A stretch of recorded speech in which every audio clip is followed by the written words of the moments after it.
Selalu indah, selalu menyegarkan. Setiap kali kita menyembah Tuhan, dan di situ kita punya kesempatan mengalami yang namanya kekekalan. Kekekalan tidak dimulai setelah saudara meninggal, kekekalan dimulai ketika saudara punya hubungan dengan Bapa yang kekal. Makanya Yohanes 17 berkata, Yesus bilang inilah hidup yang kekal. Jika mereka mengenal Engkau, satu-satunya Allah yang benar. Amin. Kekekalan kapan kita nikmati? Ketika saudara saya belajar mengenal Dia. Penyembahan adalah hal yang terindah, hal yang sangat personal yang saudara bisa beri buat seseorang. Saudara gak bisa lakukan ini buat pasangan, saudara gak bisa lakukan ini buat manusia. Penyembahan adalah pemberian hanya untuk raja di atas segala raja. Nah, saya gak ngomong penyembahan tapi nanti ada lari-lari ke sana. Nah, bulan ini kita akan banyak belajar tentang berdoa. Ya, membangun hubungan dengan Tuhan. Seperti tadi Pak Arifin sampaikan di awal, bahwa 3 bulan pertama kita akan banyak ngomong tentang relationship. Jadi kami bagi 3. Bulan ini kita akan banyak bicara tentang relationship dengan Tuhan. Ingat, bukan hanya hubungan kita yang penting kita urus. Nggak kalah pentingnya adalah hubungan kita dengan Tuhan. Karena saudara bisa, tadi ayat itu bahwa mempersembahkan korban, waktu kamu mempersembahkan korban, kamu ingat ada sesuatu di hati saudaramu, tinggalkan persembahanmu dan pergi. Yang bikin kita ingat adalah siapa? Kita berantem kadang-kadang kita juga nggak rasa. Kita nggak rasa salah kok. Betul nggak? Marah juga kita nggak rasa kita udah marah. Apa yang buat kita sadar, kita ingat sebelum kita mempersembahkan sesuatu.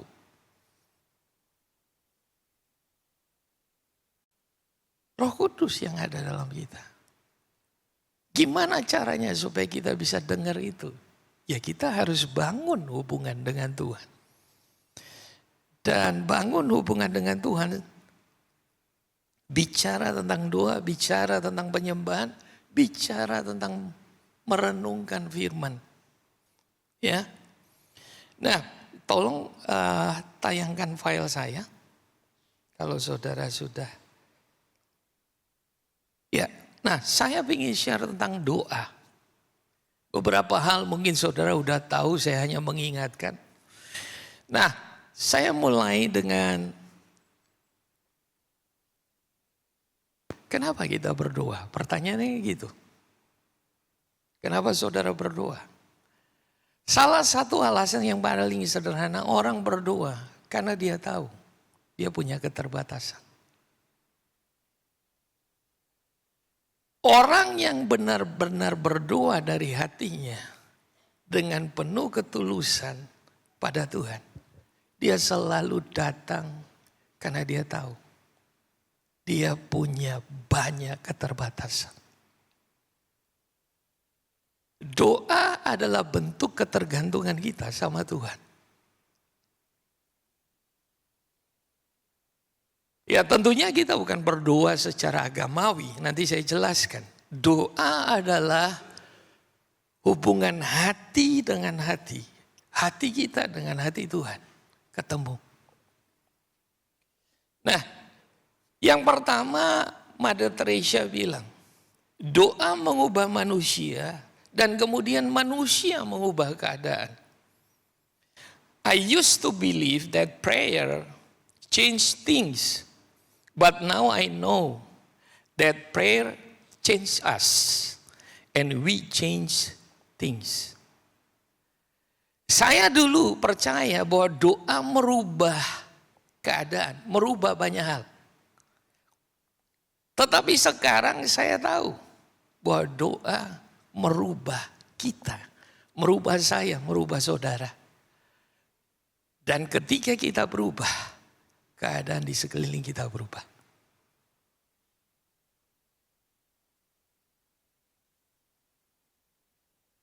Watchman Nee bilang begini, doa kita menjadi landasan bagi datangnya kuasa Tuhan. Seperti lokomotif yang perkasa, kuasanya yang tak tertahankan. Tetapi kuasanya tidak dapat menjangkau kita tanpa rel. Doa adalah lintasan untuk kuasa Tuhan itu datang. Mengubah kita, menjamah kita. Saudara masih ingat ketika wanita yang sakit pendarahan 12 tahun. Saudara tahu dia berdoa enggak? Dia berdoa. Karena waktu dia dari jauh dia lihat Yesus. Dia cuma dalam hati bilang ini. Asal gue jamah saja ujung jubahnya. Aku pasti sembuh. Dia enggak doa agamawi. Yang panjang. No, satu kalimat yang keluar dari hati dan dengan iman. Dia tahu risikonya. Pendarahan, dia jalan di tengah-tengah kerumunan. Hukumannya kalau ketahuan dia dihukum mati. Karena wanita yang mengalami pendarahan, begitu dia nyentuh orang lain, dia yang najis kena orang lain semua najis.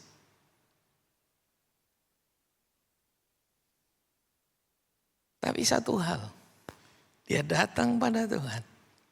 Dia enggak kayak orang Farisi. Dia datang dan dia hanya bilang.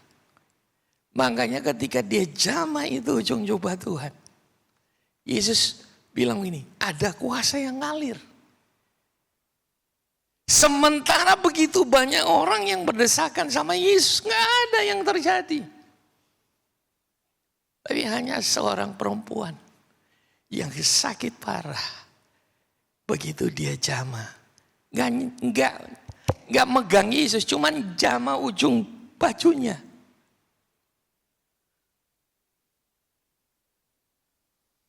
Nah, 2 Tawarik 7 ayat 14. Dan umatku yang atasnya namaku disebut merendahkan diri, berdoa dan mencari wajahku. Doa adalah merendahkan diri. Kita sadar kita ini banyak kesalahannya, banyak ketidaktaatannya, banyak yang nggak tahu, tapi sok tahu.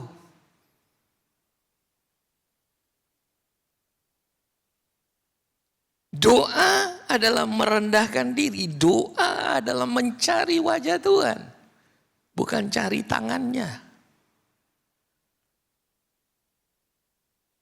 Kalau saudara ketemu wajah, saudara pasti ketemu tangan. Wajah Tuhan itu bicara tentang apa?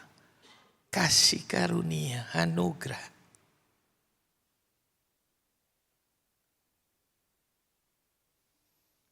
Lalu berbalik dari jalan-jalannya yang jahat.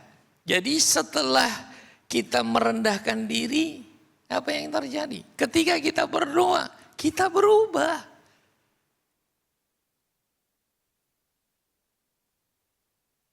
Baru yang terjadi adalah maka aku akan mendengar dari sorga dan mengampuni dosa mereka serta memulihkan negeri mereka, memulihkan keluarga, memulihkan pekerjaan, memulihkan apa saja.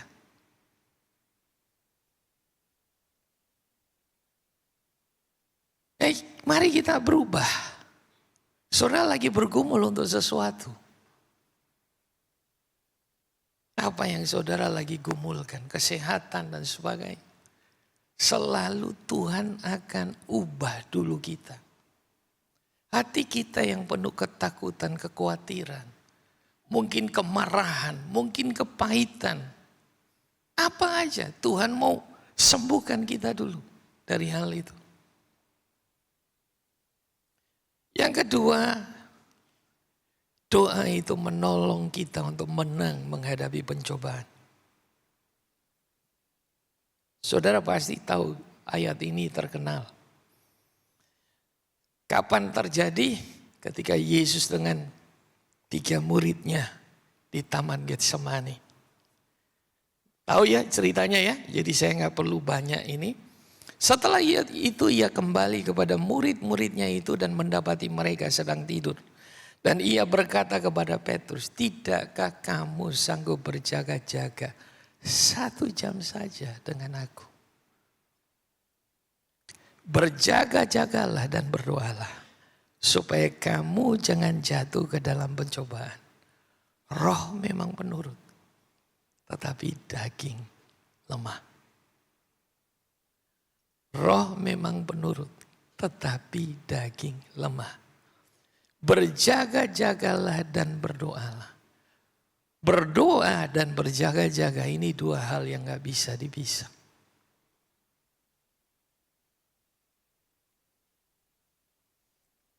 Saya percaya bahwa waktu kita berdoa, kita sedang membangun roh kita. Bukan sekedar doa makan, doa tidur. Oh, doa yang dimaksud adalah ini, saudara, nanti saya jelaskan. Hati saudara dengan hati Tuhan itu connect.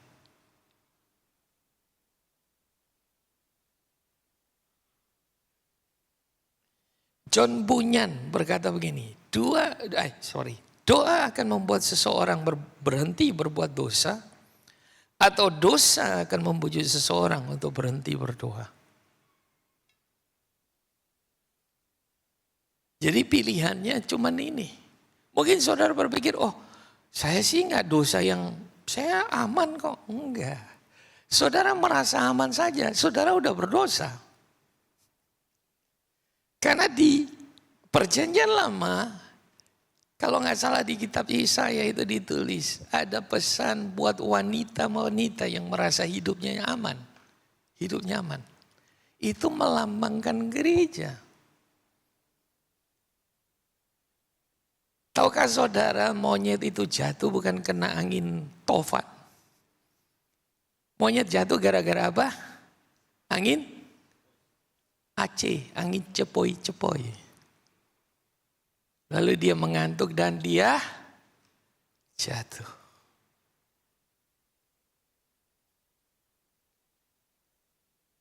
Amin. Doa. Kasih tahu sebelah. Tadi 2 hal ya. Doa yang pertama apa? Mengubah manusia dan manusia mengubah keadaan. Ya. Yang kedua, doa membuat kita menang, memampukan kita menang menghadapi pencobaan atau tantangan. Apa? Kita lihat Matius 6. Matius 6. Saya hanya bahas dari ayat ini ya. Matius 6 ayat yang ke-5 sampai 8. Apa yang Tuhan Yesus ajarkan buat kita tentang doa? Poin-poin yang sangat sederhana. Dan apabila kamu berdoa, jangan berdoalah seperti orang munafik. Mereka suka mengucapkan doanya dengan berdiri dalam rumah-rumah ibadat dan pada tikungan-tikungan jalan raya, supaya mereka dilihat orang. Tidak ada masalah kamu mau doa di jalan raya, mau doa di rumah ibadat, mau doa di mana saja. Tapi jangan punya motivasi supaya dilihat orang. Supaya dipuji orang. Supaya dikagumi orang. No. Itu bukan doa yang Tuhan Yesus ajarkan.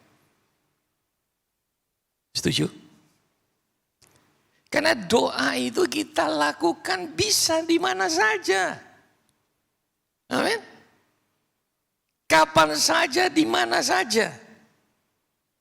Karena Tuhan tidak dibatasi oleh tempat dan waktu. Sesungguhnya aku berkata kepadamu, sesungguhnya mereka sudah mendapat upahnya. Nah ini poinnya.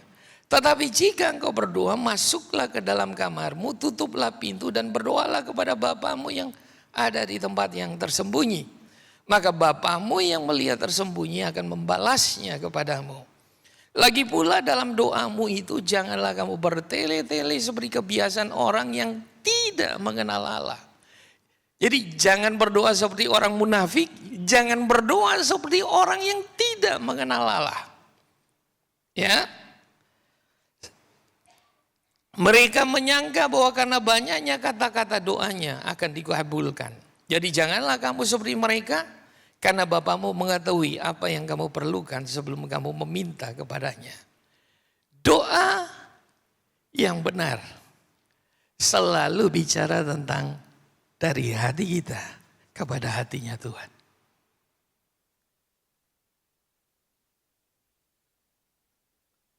Banyak orang berdoa tetapi tidak semua orang bertemu dan terkoneksi dengan Bapa. Banyak orang berdoa tapi tidak semua doa dijawab oleh Bapa karena Bapa ada di tempat yang tersembunyi. Ini saya sudah pernah khotbah kalau nggak salah sebelumnya. Jadi kita semua datang untuk berdoa. Pertanyaannya kita ini waktu doa connect nggak? Sama kayak saudara kalau punya HP. Saudara kalau HP saudara ini di sini kan ada penerima ya, betul ya. Lalu BTS Telkomsel itu ada penyiar signal, ya atau pemancar signal. Kalau ini nggak connect, biar di sana kencang, ini masalah di penerimanya. Saudara nggak akan bisa nyala ini HP.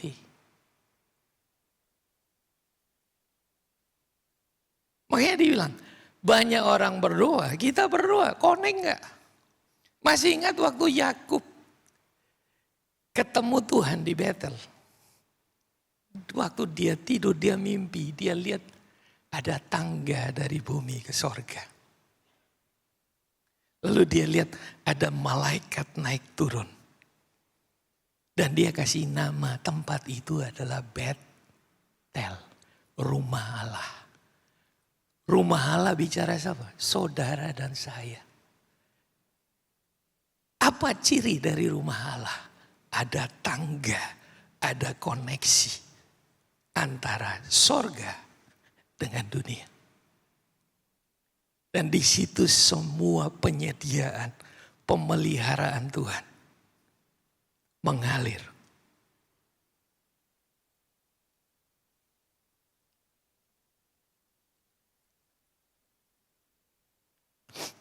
Esensi doa. Doa adalah, tadi saya bilang, dari hatinya kita ke hatinya Tuhan. Coba sekarang kita belajar. Ketika saudara datang ibadah, saudara doa. Pertanyaannya cuma satu gini. Saudara serius nggak dengan apa yang saudara katakan? Saya serius nggak dengan apa yang saya ngomong? Saya betul-betul sungguh-sungguh nggak ngomong hal itu dari hati saya. Ketika saya bilang, Tuhan aku terima kasih. Apakah benar itu keluar dari hati kita? Atau itu cuman seperti lip service? Yesaya 29 ayat 13 dibilang begini. Dan ini yang Yesus kutip dalam Injil.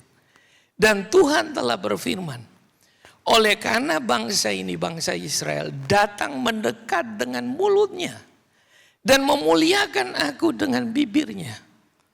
Padahal hatinya menjauh daripadaku.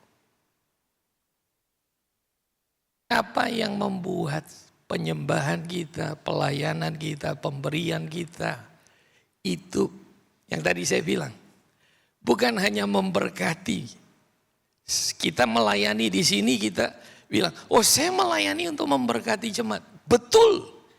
Tapi kita bisa memberkati jemaat kalau kita menerima berkat dari Tuhan. Dan kita lepaskan itu. Dari mana kita bisa terima berkat pengurapan dari Tuhan? Waktu kita melayani dari hati kita. Dan Tuhan disenangkan. Waktu dia disenangkan, pengurapan itu terus mengalir.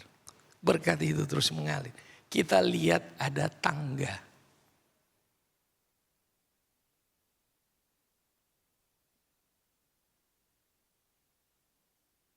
Semua kita yang melayani, coba kita renungkan kembali. Waktu kita melayani, apakah kita memberi dari hati kita? Kita betul-betul. Atau hari-hari ini hujan sedikit kita udah rasa mau cari alasan. Atau kita datang tapi dalam hati kita nggak ngomong ke orang lain. Kita ngeluh.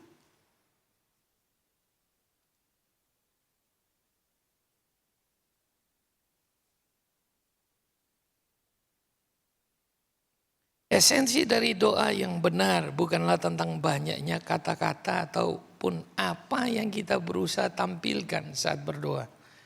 Tapi lebih tentang keberadaan hati yang sepenuhnya berfokus dan terhubung dengan hati Bapa yang di sorga. Saya rasa ini bukan hal yang spektakuler. Saya nggak bilang doa adalah dengan banyak teori yang hebat. Enggak. Tuhan Yesus ngajarin ini sangat simpel. Amin. Semua kita bisa lakukan ini. Ya, kita belajar. Waktu WL datang dan mulai masuk dalam ibadah. Coba saudara tenang sebentar. Jangan latah langsung nyanyi. Tenang sebentar. Saudara dengan Tuhan, baru saudara rasa connect, saudara nyanyi. Betul-betul dari hati saudara. Saya jamin saudara pulang. Berbeda.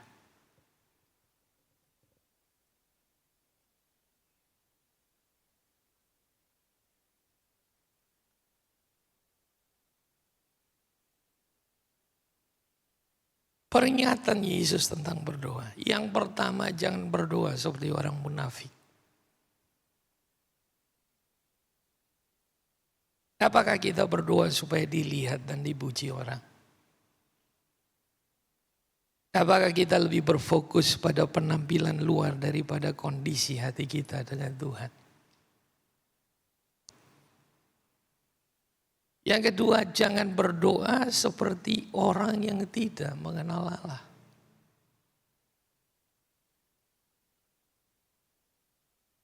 Apakah kita doanya bertele-tele? Kita masih berusaha membuat Tuhan terkesan dengan bahasa kita yang sangat luar biasa. Sangat teratur mengikuti grammar dan semuanya. Harus ada pendahuluan, ya kan? Kayak khotbah, pendahuluan, baru isi, penutup, dan kesimpulan, dan aplikasi. Saudara, nggak ada anak datang ke orang tua terus dia mengikuti begitu banyak protokoler, nggak ada. Jangan bertele-tele. Kalau kita punya hubungan sama Tuhan, gak perlu panjang-panjang. Boleh saudara mengulang berdoa hal yang sama, tapi jangan bertele-tele. Saudara hari ini, pagi ini doa minta sesuatu, gak usah panjang-panjang. Tuhan berkati jemaat. Saya berdoa gak banyak, Tuhan berkati. Aku percaya, Engkau hadir Tuhan. Engkau jamah setiap mereka. Sesuai dengan kebutuhan mereka. Dalam nama Yesus. Amin.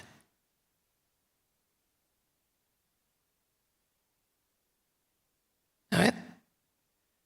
Berdoa dengan kata yang panjang dan indah agar bisa memukau Tuhan. Supaya mengabulkan doa. Ingatlah Yesus memberikan jaminan bahwa Bapa sudah mengetahui apa yang kita butuhkan.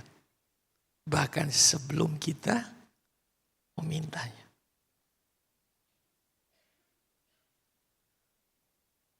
Amin. Nah, yang terakhir.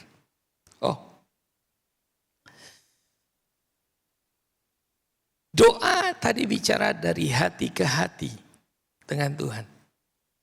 Nah, di ayat yang di ayat yang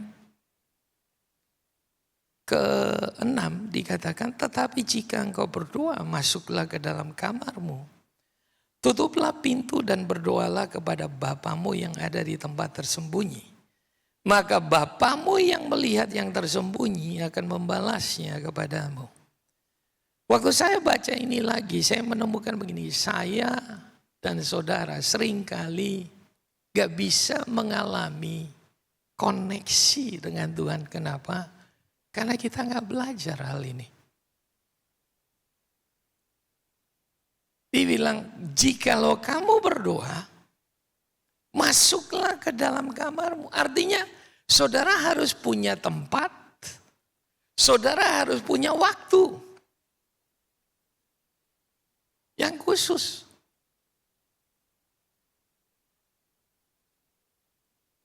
Sekarang saya nanya, jujur, saudara kadang-kadang istri saya, dia pengen kita talking, saudara. Dan itu nggak bisa dilakukan sambil kita lagi jalan.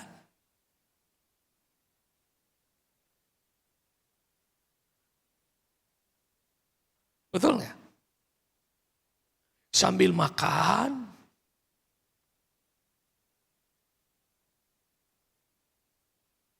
Tapi saudara mulai melatih diri saudara, saya juga, kita mulai kasih waktu, kasih tempat, cari waktu. Kapan saudara punya waktu? Kalau enggak, saudara sulit untuk belajar untuk connect. Kalau saudara udah bisa connect di sini, saudara sambil jalan di mana saja, saudara akan lebih mudah connect.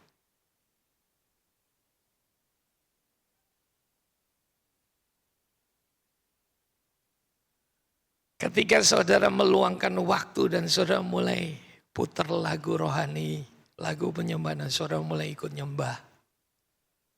Saudara nyembah dari hati saudara. Bahkan kadang mungkin sambil cuman saudara putar, tapi saudara betul-betul, saudara nggak nyanyi, tapi dari dalam hati saudara, saudara rasa, Tuhan, aku bersyukur, Tuhan, aku rindu. Mungkin saudara nggak ngomong, tapi begitu saudara buka tangan, dari hati saudara itu ada sesuatu yang mengalir buat Tuhan. Bahkan cuman mungkin saudara nangis. Itu kita sedang melatih hati kita terkoneksi dengan hatinya Tuhan. Bukan berarti selalu harus menangis, enggak. Tetapi saya percaya setiap kali kita connect sama Tuhan, saudara pasti bisa rasa ada bedanya. Menutup semua pintu terhadap semua gangguan. Nah, pintunya ini.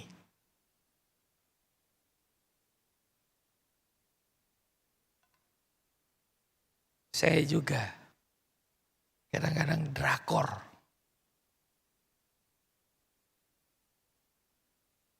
Jujur kita bisa nonton drakor berseri-seri. Tapi kalau bilang meluangkan waktu dengan Tuhan 1/2 jam. Drakor paling pendek berapa jam sih? 45 menit ya. Ya. Sama, saya juga. A.W. Tozer ngomongnya begini. Orang yang benar-benar ingin mengenal Tuhan harus meluangkan waktu untuknya. Jadi kalau kita bilang, Tuhan aku ingin kenal Engkau. Gak ada jalan lain. Nah, saya tutup dengan ini. Salah satu serangan musuh yang paling hebat adalah membuat kita sibuk.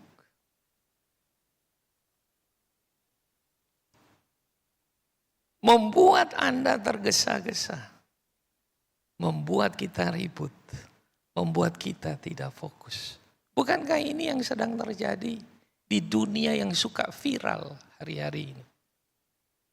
Semua orang berlomba untuk harus cepat, harus kelihatan, harus menonjol, harus nomor satu.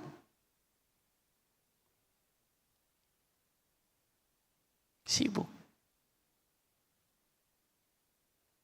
Dan iblis berusaha memenuhi umat Tuhan dan gereja Tuhan dengan begitu banyak kebisingan dan aktivitas.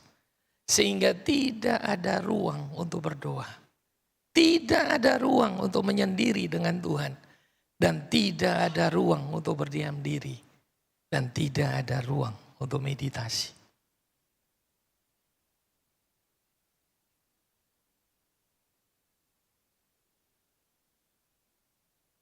Setiap kita bisa memulai.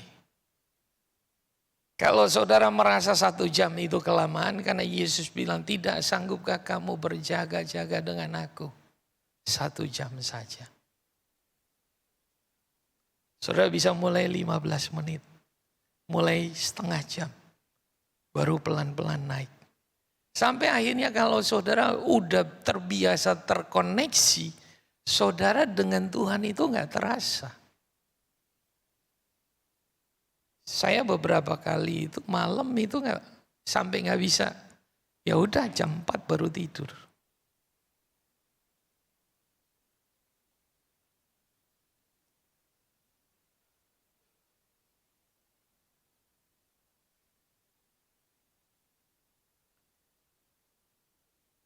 Amin. Terakhir. Saudara masih ingat di akhir tahun saya baca quote dari Richard Foster tentang disiplin rohani. Saya baca buat saudara. Tuhan memberikan kepada kita disiplin dalam kehidupan rohani sebagai sarana untuk kita menerima kasih karunia-Nya. Disiplin rohani kita belajar hari Minggu itu ada 7. Salah satunya adalah tentang devosi, ya. Lalu ada tentang fasting, puasa. Ada lagi tentang solitude, saudara mengasingkan diri dengan Tuhan. Itu bicara tentang spiritual disiplin. Itu bukan ya kalau kamu mau, ya kalau kamu rela. Enggak, kalau kamu mau bertumbuh, kamu mau menerima anugerah, kamu perlu belajar untuk mulai bangun disiplin rohani. Nah, disiplin rohani memberikan kesempatan untuk kita menempatkan diri kita di hadapan Tuhan sehingga Dia dapat mengubah kita. Saya baca, disiplin rohani memberikan kesempatan untuk saudara dan saya menempatkan diri di hadapan Tuhan. Jadi ketika saudara berpuasa, ketika saudara berdoa, ketika saudara melatih diri saudara menyembah, ketika saudara melatih diri saudara untuk merenungkan firman, ketika saudara melatih diri saudara untuk beribadah, ketika saudara melatih diri saudara untuk melayani, berkomunitas, saudara sedang menempatkan diri di hadapan Tuhan. Untuk Dia bisa mengubah kita.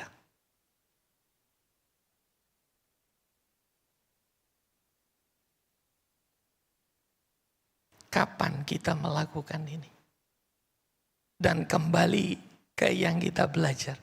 Semuanya harus mulai dari hati. Semua disiplin rohani ini nggak akan merubah kita. Kalau itu sekedar sebuah kewajiban. Makanya saudara baca Matius 6 ayat 1. Yesus mulai dengan pernyataan. Janganlah kamu melakukan kewajiban agamamu. Supaya dilihat orang.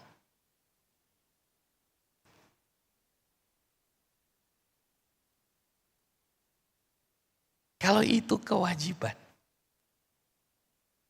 Puasa Daniel, ayo. Dipaksa. Kamu mau dapat berkat dari puasa Daniel 21 hari. Hari ini hari keempat. Lakukan dari hatimu. Sambil kamu bilang sama Tuhan.